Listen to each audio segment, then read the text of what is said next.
Every day we do something quite naturally, which is very important to us all. We practice duty of care. Duty of care is what it says. We have a duty to care for ourselves and for others.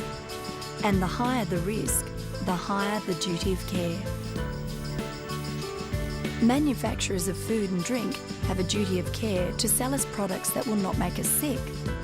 Car makers have a duty of care to provide vehicles which are safe. We all have a duty of care to obey road rules. Builders have a duty of care to build houses which don't fall down. Duty of care is everywhere. It is part of our lives.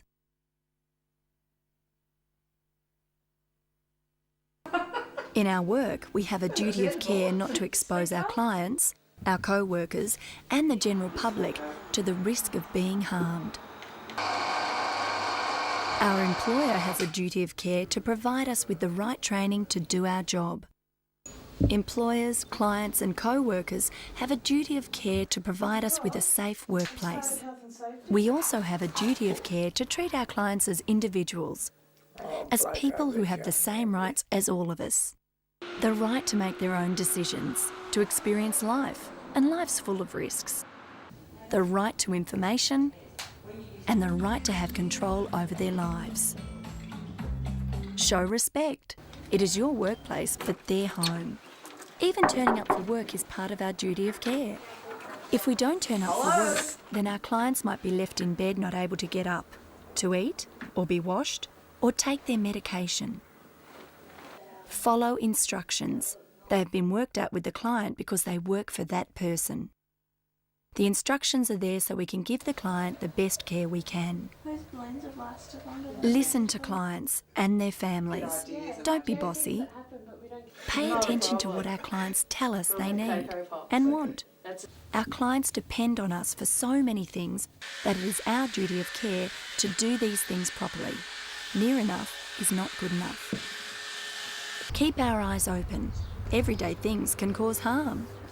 It is our duty of care to see if there is a problem and then take action to get it fixed. Don't leave heaters on. They could cause a fire. The room temperature should be comfortable for our clients, not for us. It's their TV or radio. Don't touch it unless they ask. What does a telephone have to do with duty of care? Well, what if a client is using it for hours on the internet? They run up a huge bill, can't pay it, and the phone, which is essential to our clients, is cut off. What do we do? If the client understands what will happen and no one is being harmed, that is their decision. What if a client is using the phone for sex services and you don't approve? If people want information on sex or want to have sex, it is their right, no matter what you may think. A cup of tea is such a simple thing, but not for a lot of our clients. Make sure the drink is not too hot. If your client cannot hold the mug, maybe a straw will help them drink. Be aware, show common sense, and help our clients. That's part of our duty of care. Food is often one of the few pleasures in our clients' lives, but there can be problems. When you prepare food, make sure everything is clean and safe. We don't want our clients to get food poisoning. Are they eating enough? Are they eating too much junk food? You ready for another one? Just asking a client what food would they like first shows them respect and care. Really? What if your client is diabetic and insists on eating sweets? Talk with the client about it. Are you sure they understand the consequences? Write down what happened and tell your supervisor. Sometimes feeding someone can be a matter of life or death. They may have a swallowing difficulty, or they may not be able to speak. They may not be able to tell you that they are choking, so be aware. You need to know what medication your client is taking. Read the labels carefully. You must record what medication your clients take.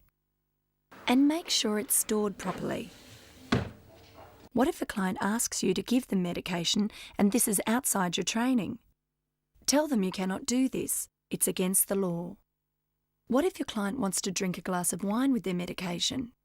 If your client is not taking their medication, what do you do? Talk with your client. Do they understand what can happen to them? Write it down And tell your supervisor. Always treat your clients the way you would like to be treated. Follow the personal care routine list carefully. Pay attention to the water. Is it too hot or too cold? Is the pressure too hard? Some people prefer to wash parts of their body themselves. That's their choice. When you dress a client, do it gently and also pay attention to any changes. A change in a client means there might have to be a change in their medication or the sort of services they need. If there are any changes in your client or their behaviour or your working conditions, write it down. Use accurate language. Don't write, Betty threw a tantrum. Write, Betty refused to take her medication. It's a record that will help your client, your co-workers and you. The one that's on your right leg? Mind your own business. Clients have the right to privacy. Don't talk about your clients' lives to other workers, to other clients, or your family and friends. But what if a client tells you something they don't want anybody else to know? For example, a member of his family is abusing him, and he is afraid if he reports it, the abuse will get worse. What do you do? If it affects their health or the quality of their care, tell your client you have to, by law, report this. It is for their well-being. If a client is showing what you think is challenging behaviour, ask yourself, why is it happening? Can anything be changed to help the person and maybe change the behaviour? Because our clients rely upon us for so many things, we have a lot of power, and we must not abuse that power. We should encourage all of our clients to be as independent as they can and to expand their world as much as possible. So our duty of care is to watch out for risks to our clients' safety and do something about it. Treat our clients with respect. Each one is an individual. Listen to our clients, talk with them, and allow them to make decisions about their care. Assess if they understand the consequences of their actions. Follow the training we've been given. Ask for advice whenever we need it.